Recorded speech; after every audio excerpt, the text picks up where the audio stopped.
50 states, 335 million people. When civilization fractures, whether it's a coordinated cyber attack on the power grid, a weaponized pathogen, an economic implosion that makes 2008 look like a practice run, or a nuclear exchange that rewrites the map, most of those people are going to die. Not because they lacked guns, not because they didn't have a bug-out bag, because they were in the wrong place. I spent over 400 hours on this research. USGS geological surveys, CDC disease corridor models, Department of Energy grid vulnerability reports, RAND Corporation conflict simulations, water stress indices from NASA, prepper community data from active homesteaders across 38 states. I built a scoring matrix, cross-referenced it 6 ways, threw out my first draft, and built it again. What you're about to hear is not opinion. It's geography, hydrology, sociology, and hard math. 9 states make this list, the other 41 don't. One rule before we begin: the separation principle. The single biggest variable in your survival odds isn't your rifle,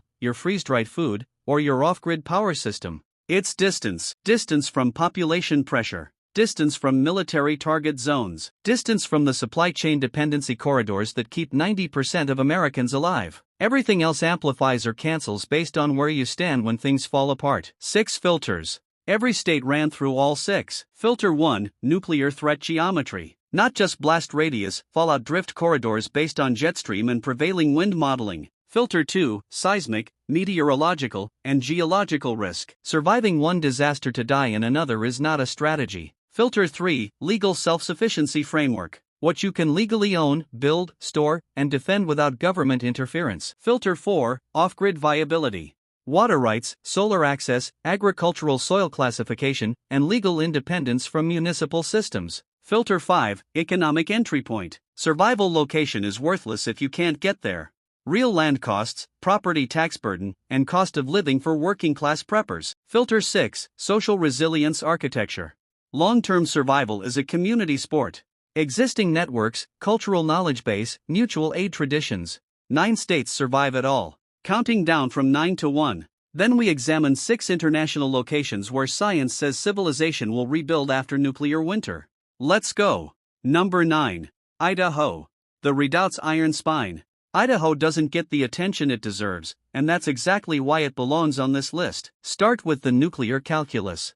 Idaho has no major metropolitan centers, no headquarters of financial systems, no significant port infrastructure. The closest thing to a strategic target is Mountain Home Air Force Base, notable, but surrounded by 83,000 square miles of low-density terrain that buffers radiation dispersal effectively. Prevailing wind patterns carry fallout east into Montana and Wyoming's unpopulated plains, not into Idaho's populated western corridor.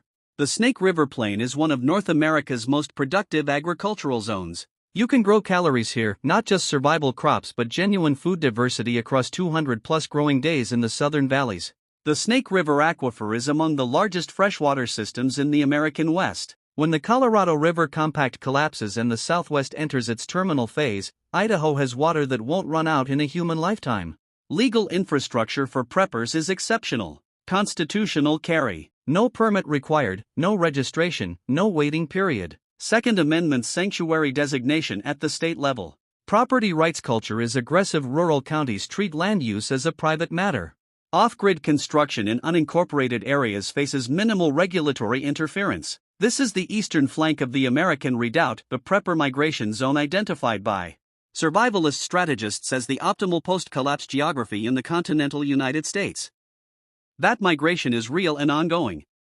Bonner County, Boundary County, and Clearwater County have absorbed thousands of intentional relocators over the past 15 years. The social infrastructure is already partially built. Target zones and pricing. Clearwater County around the Selway Bitterroot Wilderness. Lemhi County in the Central Mountains.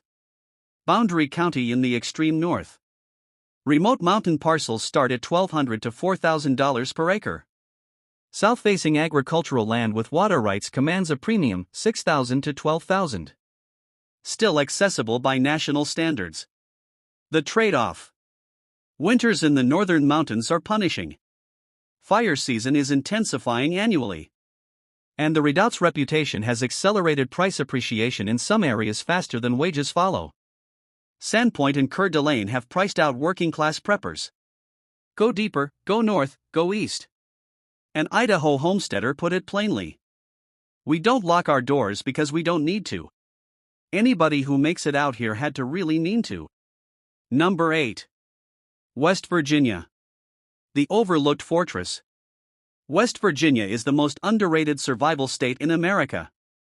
Most people dismiss it on economic statistics and move on. That's a mistake that will kill them. Nuclear geometry first.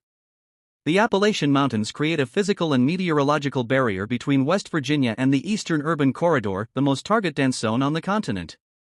Washington, D.C., Baltimore, Philadelphia, New York, and Boston form a nuclear priority cluster 200 to 400 miles east. The Appalachians disrupt fallout drift patterns. Mountain terrain funnels contamination through valleys and over ridgelines in ways that create survivable shadow zones.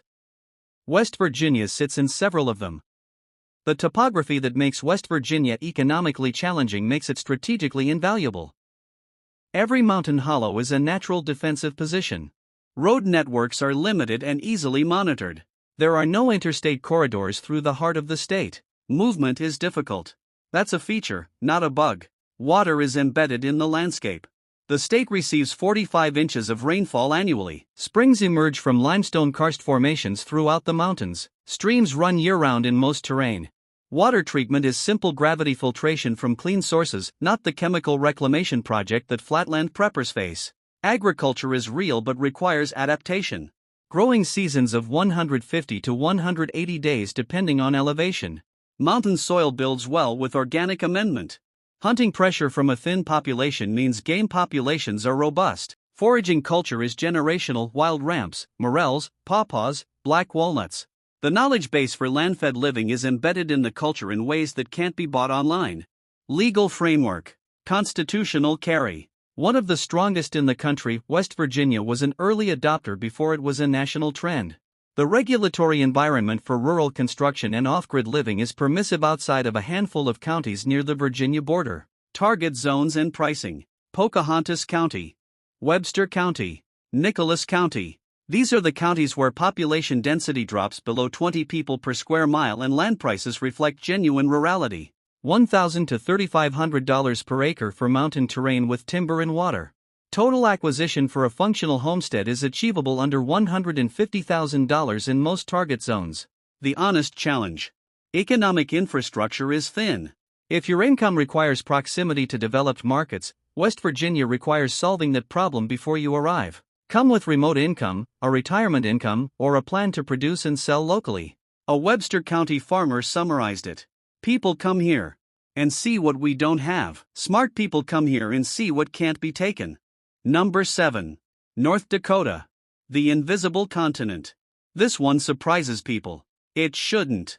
North Dakota has 770,000 people in 70,000 square miles. The math produces 11 people per square mile, emptier than Wyoming in effective terms because the terrain is traversable by vehicle in ways that Rocky Mountain wilderness is not. Evacuation from coastal or Midwest disaster zones would funnel west and south. North Dakota absorbs zero of that pressure. Nobody evacuates to North Dakota. That's the point. The nuclear picture is complicated and must be addressed directly.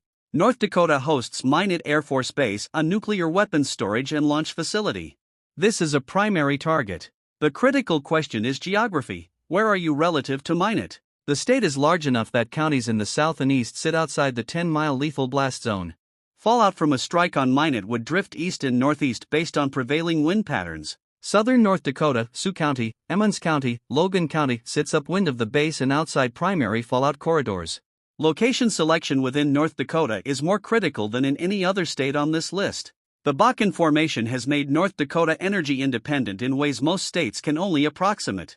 Local fuel infrastructure, established energy workforce, and mechanical expertise embedded in the population from decades of oil and gas work. These skills transfer to post-collapse energy generation. The Red River Valley in the east is some of the most productive agricultural land on the planet. The Missouri Coteau in the central state produces reliable wheat, sunflower, and livestock. If you can solve the cold, you can solve food. And the cold is the real challenge. -40 wind chills are not rare events, they are annual certainties. Infrastructure must be built for extreme cold from day one. Passive solar design, heavy insulation, and root cellars are not optional. The growing season in some areas compresses to 100 days. But here's the filter that matters: the cold is the wall. Nobody desperate and unprepared will reach you from Chicago, St. Louis, or Dallas in February. The same weather that challenges you eliminates the unprepared entirely. Constitutional carry. Low property taxes relative to land values. Agricultural exemptions that reduce tax burden on working land. Target zones: Sioux County, Emmons County, Grant County. All south of the primary threat zone, all affordable, all genuinely empty. $500 to $2,000 per acre for grassland and dryland farm ground. Water accessible parcels near the Missouri River run $3,000 to $5,000. A rancher in Emmons County. My nearest neighbor is 7 miles. My nearest town is 30. People think that's a problem. I think that's a moat. Number 6. Kentucky. The cultural fortress. Kentucky makes this list not primarily for geography, though the geography is solid.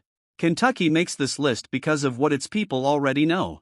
Multi-generational Appalachian and bluegrass communities have maintained practical self-sufficiency skills as living culture, not as a hobby, not as a YouTube channel, but as the way life works. Canning, smoking, curing, root cellaring, medicinal herb cultivation, small-scale livestock management, well maintenance, timber construction. These skills are passed through families the way driving is passed, not as survival prep, but as basic adult competency. When the trucks stop running, Kentucky doesn't have to learn anything. It stops pretending the trucks matter. Nuclear picture. Kentucky has no strategic military installations of consequence. Louisville is the largest population center relevant, but not a nuclear priority the way Chicago, St. Louis, or the Eastern Corridor cities are. The Appalachian region in the east and the rural Pennyrile region in the west sit well outside. Meaningful blast zones. Fallout corridor analysis based on prevailing southwest winds pushes contamination northeast away from eastern Kentucky's primary target zones. Water is exceptional. Kentucky receives 47 to 50 inches of annual precipitation. The karst limestone geology produces thousands of springs and caves throughout the central and eastern regions. Mammoth Cave alone demonstrates the scale of the underground water and shelter infrastructure. Private springs on rural properties are common. Growing season, 180 to 210 days depending on region. Eastern Kentucky's mountain terrain protects against the worst tornado risk. Western Kentucky has some exposure, but it's manageable with proper structure design. Legal framework. Constitutional carry. Among the most firearms permissive states in the country. Rural construction regulations are relaxed in most counties. Off-grid living is practiced openly and without bureaucratic interference. Target zones and pricing. Leslie County, Breathitt County, Menifee County, Morgan County. The Daniel Boone National Forest watershed counties where federal land creates permanent buffer and the communities are small, close-knit, and culturally coherent. $800 to $2,500 per acre for mountain woodland. Bottomland with creek access runs $3,000 to $5,000.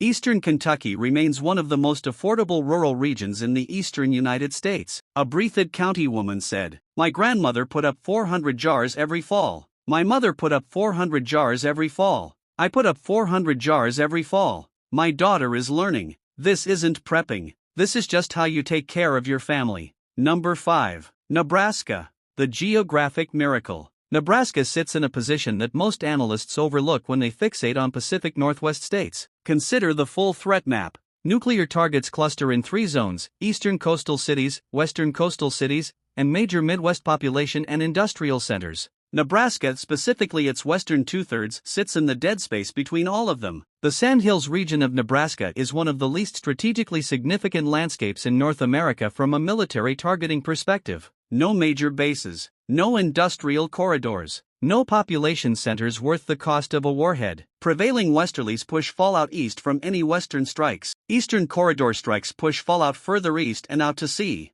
Nebraska's western sandhills occupy a meteorological sweet spot that fallout modeling consistently identifies as low contamination territory. The Ogallala Aquifer is the headline water story: 174,000 cubic miles of water beneath the Great Plains. Yes, it's being depleted by industrial agriculture, but the depletion is concentrated in Kansas and Texas. Nebraska's portion, particularly under the sandhills where the recharge rate is highest, remains robust. Private wells in the sandhills tap into water that will outlast any plausible collapse scenario. Agriculture is Nebraska's superpower. The state ranks in the top 5 nationally for beef, corn, and soybean production. Post-collapse, livestock-based caloric production doesn't require supply chains the way grain farming does. Cattle on grass produce food without petroleum inputs. The population is critically low relative to land area. 1.9 million people across 77,000 square miles. The western sandhills have population densities measured in fractions of a person per square mile. The social pressure that destroys urban and suburban survival scenarios simply doesn't exist here. Legal framework. Constitutional carry since 2023. Off-grid construction in rural counties faces minimal interference. Agricultural exemptions keep tax burden manageable for working land. Target zones. Cherry County, the largest county in Nebraska and one of the lowest density regions in the continental United States. Thomas County. Hooker County. $400 to $1,500 per acre for sandhills grassland. Dryland grass parcels with wells are the target. A sandhills rancher. We're 90 miles from the nearest stoplight. I've been practicing for whatever you're calling disaster my whole life. I just call it Tuesday. Number 4. North Carolina mountains. The precision location. This entry requires precision. North Carolina as a whole is not on this list. The coastal plain and Piedmont regions face significant storm exposure, population pressure from the Research Triangle, and fallout risk from southeastern nuclear installations. This entry is specific: the North Carolina mountains, the Blue Ridge and Smoky Mountain region west of Asheville. This is one of the most biodiverse temperate ecosystems on the planet. Over 3,000 plant species. Year-round springs emerging from Blue Ridge granite. Annual rainfall of 60 to 80 inches at elevation, some of the highest precipitation in the eastern United States outside the Pacific Northwest. The land produces food in abundance, not just garden vegetables but chestnuts, hickory nuts, ramps, morels, pawpaws, persimmons, and a foraging calendar that extends across 10 months of the year. Growing season of 180 to 200 days at lower elevations. Mild winters compared to New England and Great Lakes states. The terrain provides natural climate moderation, mountain barrier against Atlantic storms, elevation cooling against summer heat, aspect variation that creates multiple microclimates on a single ridge. Nuclear geometry. Charlotte is the closest major population center with strategic significance. It sits 100 plus miles to the east. Prevailing westerlies and the mountain barrier reduce contamination risk from eastern corridor strikes. The region has no strategic military installations. The social fabric is significant. Southern Appalachian communities have maintained land-connected culture through economic hardship for generations. The herbalism tradition, the canning tradition, the hunting and foraging knowledge, these are embedded, not performed. And the region has attracted a secondary wave of intentional back-to-landers and homesteaders over the past 2 decades who have added modern skills to the traditional base. Legal framework. North Carolina has constitutional carry. Off-grid living in the mountain counties is common and culturally accepted. Target zones: Avery County, Mitchell County, Yancey County, Madison County. These are the counties where population density is low, land prices haven't been destroyed by the Asheville tourism economy, and traditional Appalachian culture remains intact. $3,000 to $8,000 per acre for mountain terrain. Avoid Henderson and Buncombe counties. Madison and Mitchell remain accessible. A Madison County farmer. My great-great-grandmother farmed this holler. Every generation since has farmed this holler.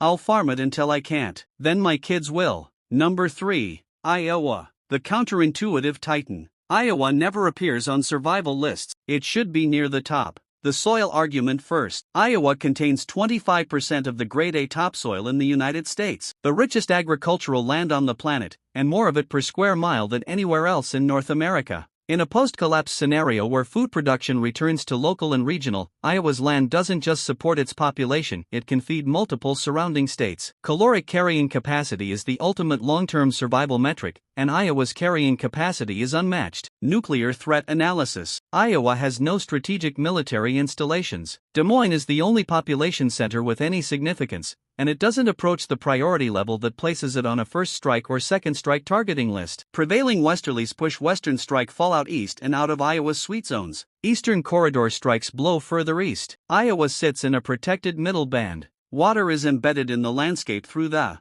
Mississippi and Missouri river systems, the Des Moines River watershed, and one of the most reliable rainfall regimes in the United States, 30 to 35 inches annually, distributed across the growing season rather than concentrated in destructive events. The community resilience factor is underestimated. Iowa's small-town agricultural culture maintains social cohesion at the county level in ways that suburban and exurban communities do not. The infrastructure of community churches, county fairs, grain co-ops, volunteer fire departments creates the social scaffolding that post-collapse governance requires. Rural Iowa communities know how to function as units. They've been doing it for 150 years. Legal framework. Constitutional carry since 2021. Off-grid living is legally unencumbered in rural counties. Property taxes are moderate by Midwest standards, and agricultural exemptions significantly reduce burden on working land. Target zones: Ringgold County, Davis County, Van Buren County. The southern tier counties with lower population density, strong agricultural tradition, and land prices that haven't been inflated by proximity to Des Moines or the Iowa City University economy. $3,000 to $7,000 per acre for farmland. Pasture and timber ground runs $1,500 to $4,000. The challenges: Iowa is not a wilderness state. Population density of 55 per square mile is higher than most entries here. Tornado risk is real. F-scale events hit Iowa regularly. Proper structure design and underground sheltering are not optional. But here's the calculation that matters: when the grid fails and the food trucks stop, Iowa feeds itself. Not theoretically. Not with emergency measures, just by doing what it already does. An Iowa farmer's response when asked if he was a prepper: "I'm a farmer." Same thing, right? Number 2. Eastern Oregon, the Forgotten Republic. Oregon is 2 states. The coast and Willamette Valley, Portland, Salem, Eugene are progressive urban clusters with regulations and all the population pressure that makes survival math impossible. Nobody who understands this list moves to Portland. Eastern Oregon is a different country. The high desert east of the Cascades is a different culture, a different legal experience, and a different survival calculus. The Cascade Range creates a physical barrier between eastern Oregon and the population pressure of the coast. The mountains are not metaphorical protection, they are literal terrain barriers that slow and filter movement. In a mass evacuation scenario from the I-5 corridor, the Cascades are a wall. Only 2 major passes connect east and west. Both are defensible and both can be blocked by weather. Eastern Oregon remains isolated by default. Nuclear geometry. The Cascades also function as fallout barriers. Western Oregon has significant strategic installations. Eastern Oregon sits upwind of coastal targets and behind mountain barriers that disrupt fallout drift patterns. Harney County, Lake County, and Malheur County have among the lowest fallout risk scores in the continental West. The land is vast and empty. Harney County, the largest county in Oregon and one of the largest in the United States, has 7,500 people in 10,000 square miles. That's 0.75 people per square mile. The kind of empty where your nearest neighbor might be 20 miles by road. Water is concentrated but available. The Malheur River and Sylvies River systems provide reliable water in their valleys. The desert elevation, 4,000 to 5,000 feet, moderates summer heat and extends water availability through snowpack. Legal framework. Constitutional carry at the state level was passed in 2024. Property rights culture in the eastern counties is aggressive. Off-grid living is practiced openly. Target zones: Harney County, Lake County, Malheur County, Grant County. $200 to $800 per acre for desert grazing land. Irrigated valley ground runs $2,000 to $5,000. Water rights attached to a property command significant premium and must be verified before any purchase. A Harney County rancher explained the culture. The federal government owns 75% of this county. We've been arguing with them for 150 years. We know how to operate without their permission. We'll keep doing it either way. Number 1. The Upper Peninsula of Michigan. The ultimate survival location in America. The Upper Peninsula. 16,000 square miles, 310,000 people. Natural water borders on 3 sides. The most underappreciated survival geography in the United States. Let's build the case systematically. Nuclear threat. Michigan's Lower Peninsula has Detroit, a historical industrial target of significance. But the Upper Peninsula is separated from the Lower Peninsula by the Straits of Mackinac. It has no strategic military installations, no population centers of consequence, no industrial infrastructure that places it on any targeting priority list. Prevailing westerlies push eastern strike fallout southeast, away from the up. Great Lakes meteorology creates complex local weather patterns that disrupt fallout drift predictions in ways that consistently favor the northern shore zones. Water security, unmatched in the continental United States. Lake Superior, Lake Michigan, and Lake Huron surround the peninsula on 3 sides. Superior alone contains 10% of the world's surface fresh water. The Up receives 60 to 70 inches of precipitation annually, with significant snowpack that provides spring and summer water storage. Rivers, streams, and inland lakes are everywhere. The concept of water scarcity is meaningless here. The Straits of Mackinac and the Mackinac Bridge create a natural choke point between the up and the population pressure of the lower peninsula and beyond. In a collapse scenario, control of that choke point effectively seals the peninsula. Mass refugee movement doesn't cross large bodies of water on foot. Lake Superior is not the Rio Grande. Water rights attached to a property command significant premium and must be verified before any purchase. A Harney County rancher explained the culture. The federal government owns 75% of this county. We've been arguing with them for 150 years. We know how to operate without their permission.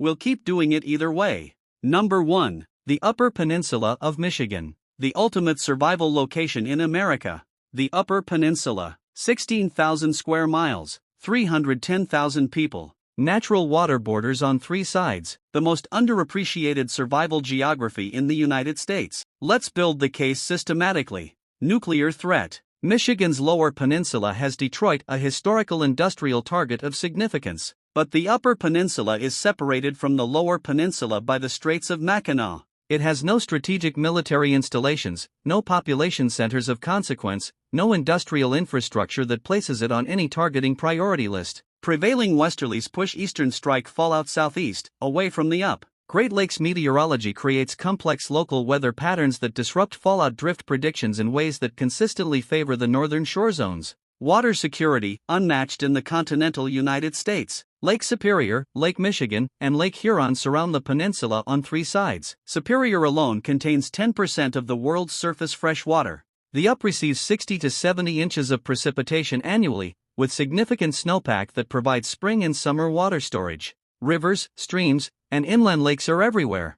The concept of water scarcity is meaningless here. The Straits of Mackinac and the Mackinac Bridge create a natural choke point between the up and the population pressure of the lower peninsula and beyond. In a collapse scenario, control of that choke point effectively seals the peninsula. Mass refugee movement doesn't cross large bodies of water on foot. Lake Superior is not the Rio Grande. Agriculture is viable with adaptation. Growing season of 90 to 140 days depending on location, with lake effect moderation extending the southern shores. The real food security comes from the water. Lake Superior fishing is a caloric resource that doesn't depend on growing seasons. Whitefish, lake trout, walleye. Protein that doesn't require a plow.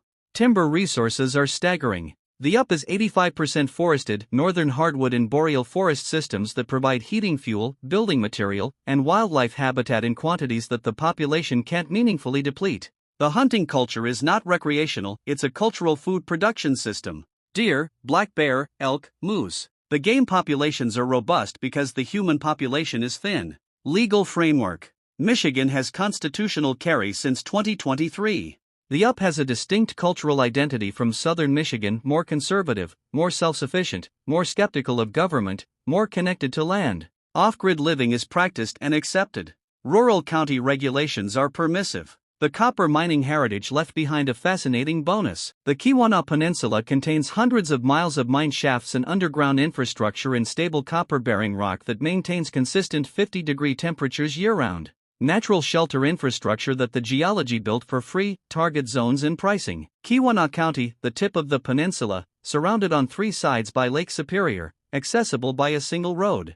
Ontonagon County, Baraga County, Schoolcraft County in the central up where forest density is highest and population is lowest. $500 to $2,500 per acre for woodland without water frontage. Lake frontage commands $5,000 to $15,000 per acre. Remote interior parcels available for under $1,000 per acre with timber value that offsets acquisition cost. The honest trade-offs. Winters are legendary in severity. Lake Superior generates lake effect snow events that deposit 200 plus inches annually in some areas. Infrastructure for extreme cold is mandatory, not optional. The growing season is genuinely short, and agriculture requires significant investment in season extension. Medical infrastructure is thin. The nearest level 1 trauma center is hours away for much of the up. But run the full calculus. Water, unlimited. Nuclear risk, minimal. Population pressure, almost non-existent. Natural defensive barriers, 3 Great Lakes. Timber, essentially infinite. Fish protein, abundant. Cultural self-sufficiency, deep and generational. A Keweenaw County resident put it simply. Detroit might as well be another planet. We live up here because we don't want what they have. When they lose what they have, we won't notice. The Upper Peninsula of Michigan is the #1 survival location in the continental United States. Not the most comfortable, not the easiest, the most defensible, the most water secure, and the most isolated from the catastrophic pressure that will make every other location a war zone. Geography is the ultimate prep. Everything else is accessories. Now, 6 international locations where science says civilization rebuilds after nuclear winter. Nuclear winter modeling, peer-reviewed science from Rutgers, MIT, and the journal Nature identifies specific global zones that survive the atmospheric effects of large-scale nuclear exchange.